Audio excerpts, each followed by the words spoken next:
No Bodoland, no rest. We want Bodoland, Bodoland. Divide us on 50-50. बे आलादा रायजो separate state Bodoland मुभमेन्टखौ गासैबो बुहुमनि बर' फिसाफोरानो मोननो लुबैयो आरो बे आलादा रायजो सेपारेट स्टेट बड'लेण्डनि थाखाय बुहुमनि साफ्रोमबो बर' फिसाफोरनि गोसोआव मोनसे जांख्रिथायारि दुंहाव गोसोआ दिनैसिमबो दङ आरो जेब्लासिमहालागै जोंनि बे आद्रा थानाय सिमां आलादा रायजो बड'लेण्ड सेपारेट स्टेटआ जाफुङागौमानि बे गोसोनि जांख्रिथायारि दुंहाव थासारिया साफ्रोमबो बर' फिसाफोरनि गोसोआव अरायसम थाबाय थागोन। दिनैयो बनसुआ दिल्लीयाव जोंनि आलादा रायजो सेपारेट स्टेटखौ लानानै डिमान्ड खालामहैनाय प्रटेस्ट खालामहैनाय माखासे बाथ्राफोरनि सायाव मानगोनां दिपेन बर' बिथाङा मा कमेन्ट शेयार खालामदों जोंनि गेजेराव बिथांनि कमेन्ट शेयार खालामनायखौ जों एसे खोनासंग्रोनानै लाग्रोनि बेनि उनावहाय आं नोंथांमोनजों आंनि गोसोनि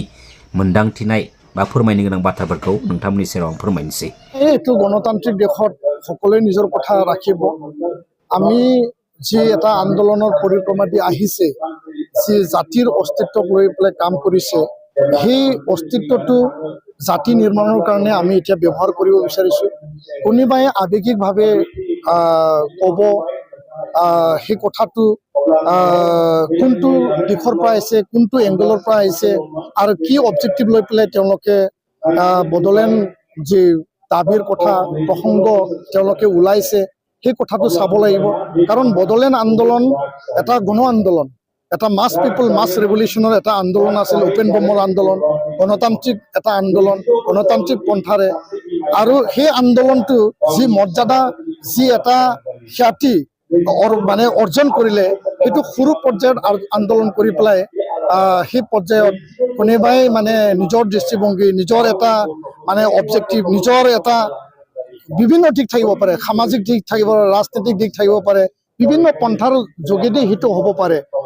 সেই কথাটো তেওঁলোকে বিবেচনা কৰক, মই ইয়াৰ ওপৰত ক'ব লগা নাই।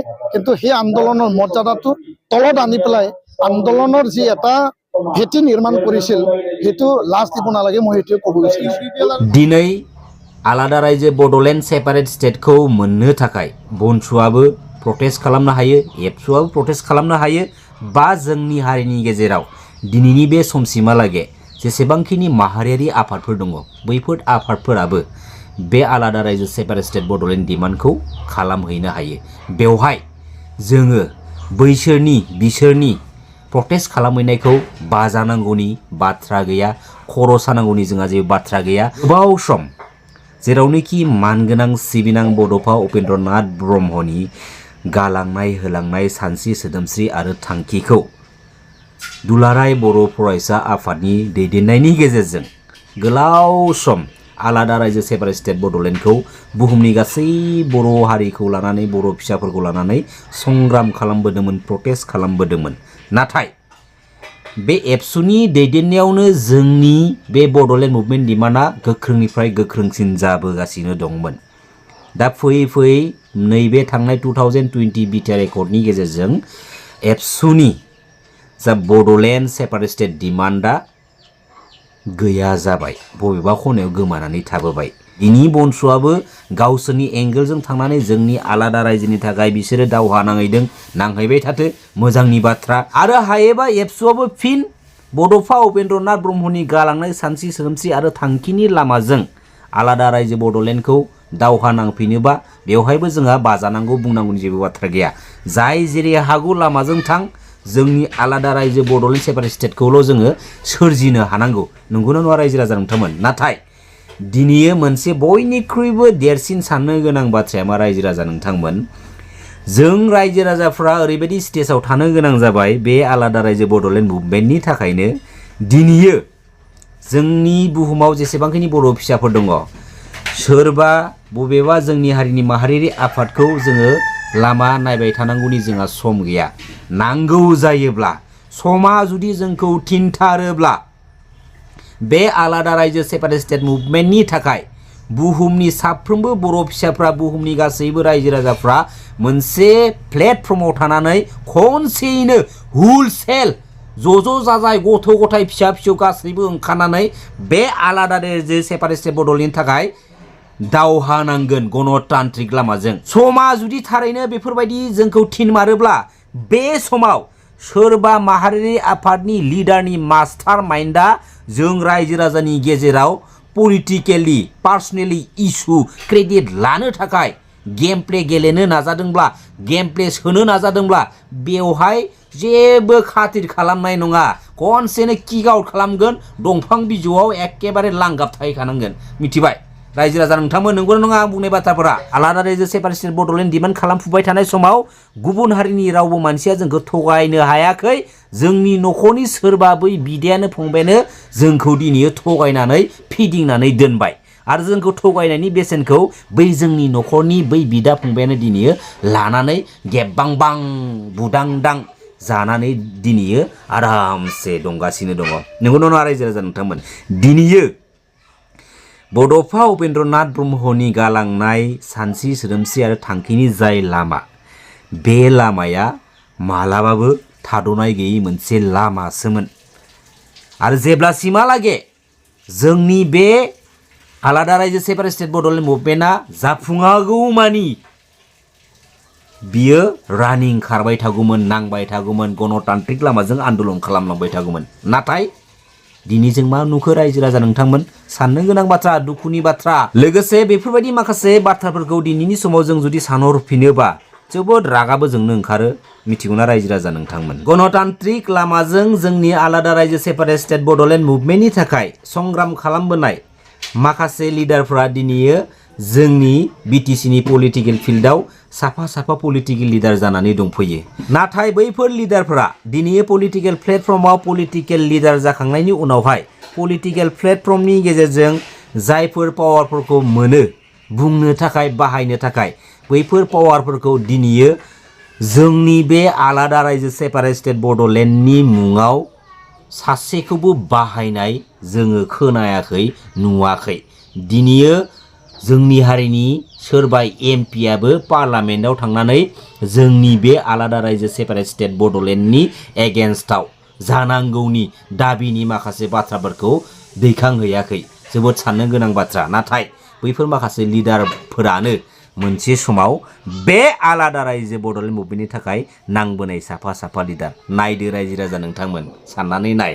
दिनै सोरबा लिडारा साननो हागौ जोंनि हारिनि माखासे नंगुबै बाथ्राफोरखौ लानानै बाथ्रा बुङोब्ला गावनि पलिटिकेल केरियारा जोबस्रांलांगोन, पलिटिकेल केरियाराव माबा मोनसे प्रब्लेम फैगोन। दिनै जोंनि हारिनि जेसेबांखिनि लिडारफोर दङ, माहारियारि आफादनि लिडारानो जा बा बबेबा पलिटिकेल पार्टिनि लिडारानो जायाथों मानो, गावनि बेनिफिट्सखौ लानो थाखायल', मोननो थाखायल' दिनै बिबानाव दंब्ला बेयो जानाय नङा। आरो बिदिखौ बुहुमनि बर' फिसाफ्रा मालाबाबो चान्स होनाय नङा। मिथिबाय?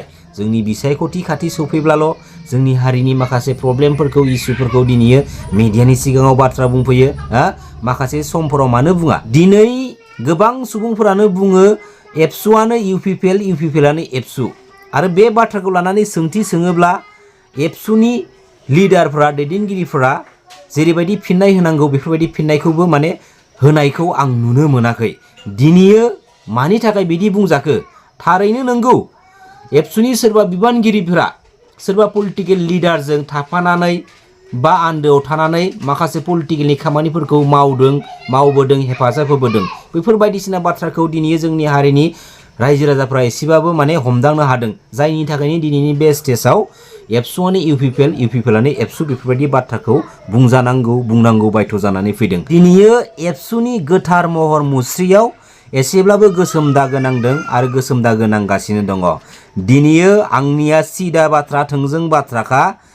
एबसुआव बिबान लानाय जायफोर बिबानगिरिफोरा थारैनो जुदि बबेबा मोनसे पलिटिकेल पार्टिजों इनभल्भ दंब्ला, आन्दोयै पलिटिकेल पार्टिनि खामानि मावबाय दंब्ला, बैफोर बिबानगिरिफोरा एसेबांथो जुदि पलिटिकेलनि खामानि मावनो इन्टारेस्ट दंब्ला, एसेबांथो जुदि पलिटिक्सआव थानो इन्टारेस्ट दंब्ला, एबसुनि बिबानखौ एंगारनानै डाइरेक्ट पलिटिकेलाव जयेन जानानै पलिटिक्सनि खामानि मावबाय था, बेवहाय जोंहा बुंनो गोनां बाजानांगौनि जेबो बाथ्रा गैया। नंगौना नङा रायजो राजा नोंथांमोन? नाथाय एबसुआव थानानै पलिटिक्सनि खामानिखौ मावबाय थानानै एबसुनि गोथार महर मुस्रियाव गोसोम दागो फोनांबाय थानायखौ बुहुमनि बर' फिसाफ्राबो माने सैज' हानाय नङा। बे बाथ्राया सिदा बाथ्रा, थोंजों बाथ्राखा।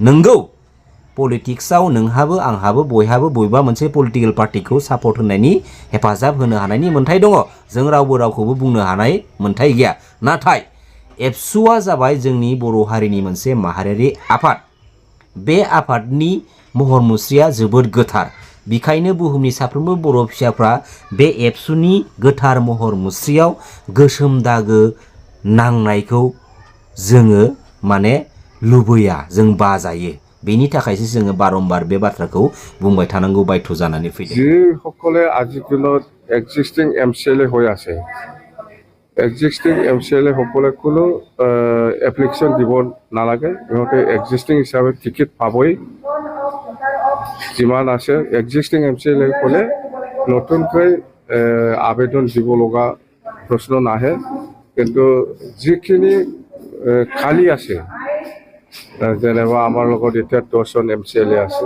10জনৰ মোক লৈ পেলাই 10জনে এপ্লিকেশ্যন দিব নালাগে কথা সেইটোৱে আৰু বাকী সমষ্টিবিলাকক এপ্লিকেশ্যন দিব লাগিব এই ধনটো ঘূৰাই নাপাব ধনটো কেনেকৈ ঘূৰাই পাব যোনে এপ্লিকেশ্যন দিব এইটো আমাৰ পাৰ্টি একাউণ্টত সোমাব 2 লাখ টকা এইটোৱে দেই ধনৰ বিৰাট অভাৱ আমাৰ ধন নাই এতিয়া কোনো ৰকম কষ্ট কৰি পাৰ্টি কৰি আছে কৰ্মীসকলে কষ্ট কৰি পেলাই কাম কৰি আছে এইটোৱে ধন নাই আমাৰ বিপেক দলৰ কোনো কৰ্মী বা কোনো এমচিএলএ বা এমএলএ সকলৰ লগত একদম ধন নাই আমি বিচাৰি আছো কোনোবা দাহাৰ দিয়ে নেকি কোনোবা লোন দিয়ে নেকি এইটো আমি বিচাৰি আছো কোনোবা যদি আমাক লোন দিব ইচ্ছা হয় দিব পাৰে কোনোবা যদি ধাৰ হিচাপে দিব পাৰে বাছ এইটো নিৰ্বাচনটো পুৰা ফাটাফাটি আমি খেলিমেই আমি জিকিমেই আমি এবছলুট মেজৰিটি আমি পাম এতিয়া